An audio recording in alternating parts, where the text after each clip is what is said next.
Hi everyone, this is the first of 3 clips we're going to be looking at today, and this one's from Chap on a Bike. We've seen a few of his clips before. What we've got in front of us is a 2-way cycle lane and a mini roundabout. The driver of the white people carrier is clearly on the roundabout and ahead of Chap on a Bike, and anyone with any decent roadcraft would effectively stay in the position we see in this freeze frame until there is enough space to make some progress and possibly overtake. But that's not what happens.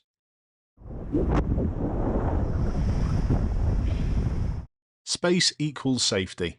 The cycle area is coming to an end, and Chap on a Bike has put themselves in the worst possible position. A classic space closer. This should have been a merge in turn. The cyclist we see in front should have been first, the driver of the white people carrier second, and then Chap on a Bike should have tucked in behind, just like we were at the beginning of the clip. But Chap on a Bike needs some footage to post on X, so it doesn't happen. Where are you going? A bit close. They now moan about space.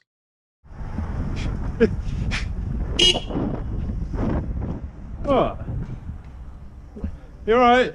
Chap on a Bike then proceeds to stop right in front of where this driver needs to turn left.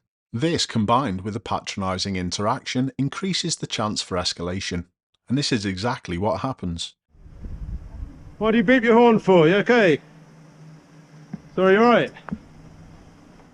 Then the driver nearly opens the door into another overtaking cyclist. Sorry, mate. Sorry, you sounded your horn. Is everything alright? Yeah, no, I just couldn't get past you. You were so close, I thought he was going to scratch Oh, my no, I was car. overtaking him. Well, thank you, because now we've blocked everything. Oh, you have?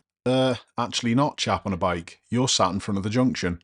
Just be careful when you're going past cyclists and stuff. Alright.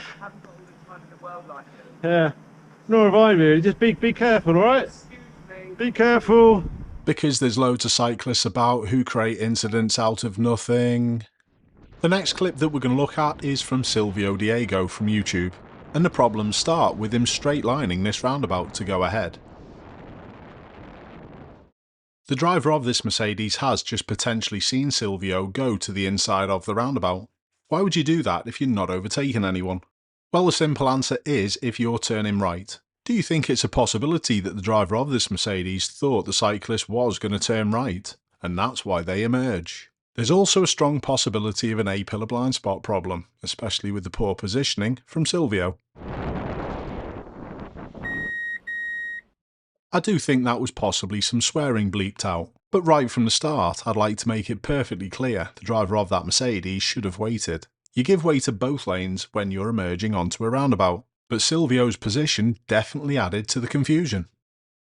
But instead of this incident ending there, Silvio's going to make something of it. First of all, a quick clean of the camera to make sure no footage is missed.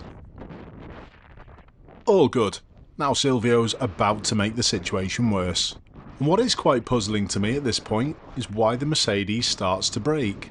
I'm maybe thinking there could have been some gestures shown that weren't shown on camera. This is only an assumption though. But why go and ride in this manner? Yes, the Mercedes did pull out incorrectly, but there was a contributing factor from the cyclist. What happened at the roundabout could very well have been a mistake, but this is purposeful.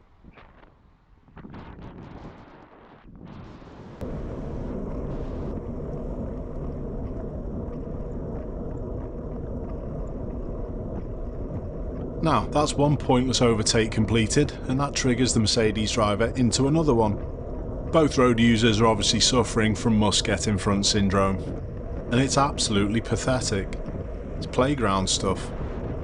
I haven't seen many of Silvio's clips, but honestly they're really frustrating for me. They're quite similar to the dashcam channels. We can see, obviously, people making situations out of nothing. But he clearly thinks everyone else is to blame. Hopefully, when he sees this video, or if he sees this video, he understands my points, that he was a big contributing factor. His riding's poor and his attitude's even worse. But his videos do show a good example of how not to behave. You are You get that?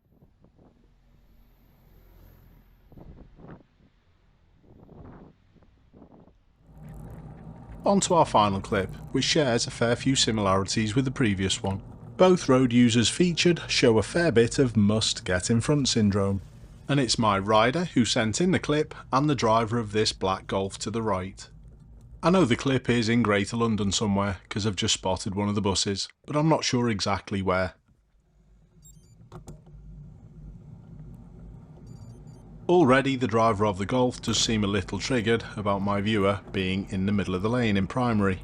But they shouldn't be. There's a crossing and then a roundabout. My viewer's fine where they are. They're also keeping up some good pace, so they're not holding up anyone. The move around the bus up ahead seems to be carried out reasonably by both parties. But then for some reason my viewer stays in lane 2. The crossing up ahead is on red, so it's not affecting anyone now, but there's no real reason to be here, and it's honestly a mistake by my viewer, because they've picked this lane thinking on where they're going to go at the roundabout a little touch further up.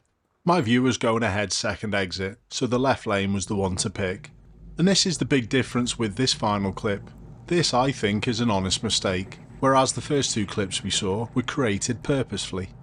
The driver of the Golf is obviously not happy, flashing the lights and then coming through on the left. But unfortunately, they're not intelligent enough to realise it's not held them up whatsoever. They also probably know the road and know that they're going to be stuck in a queue a little touch further ahead. So there's a few little points I'd like people to take from this video. We all suffer from must get in front syndrome from time to time, but please do ask yourself whether it's actually worth it. Try not to get triggered if someone does overtake and then suddenly has to slow in front of you, because it actually doesn't affect you that much either. Try and also resist the temptation to get payback. It's never worth it. And my final point is this: engineered events are way worse. So, Silvio and chap on a bike, get a grip.